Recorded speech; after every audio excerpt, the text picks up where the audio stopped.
Hello မင်္ဂလာပါကျွန်တော်နာမည်ကိုဝမ်းလန်ခေါ်ပါတယ်အဲ့တော့ကျွန်တော်ရဲ့တင်တန်းကျောင်းကတော့ရန်ကုန်တိုင်းရွှေပြည်သာမြို့နယ်ထန်း6ပင်လမ်းစုံနားမှာရှိတာဖြစ်ပါတယ်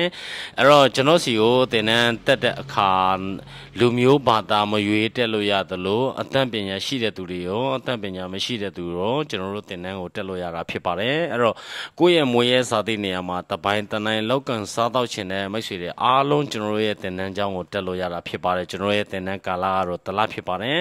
တင်နန်းကြီးကတော့6သိန်းခွေဖြစ်ပါတယ်နေတင်နန်းကလာတလအတူတူမှာနေစရာအခမဲ့စားစရာအခမဲ့တင်နန်းကြောင်းကပေးတာဖြစ်ပါတယ်အဲ့တော့တင်နန်းကလာတလပြီးဆုံးသွားလို့မိတ်ဆွေအနေနဲ့ဆက်ပြီးတင်ကြားခြင်းနဲ့ဆိုရင်ကျွန်တော်တို့ရဲ့တင်နန်းကြောင်းမှာ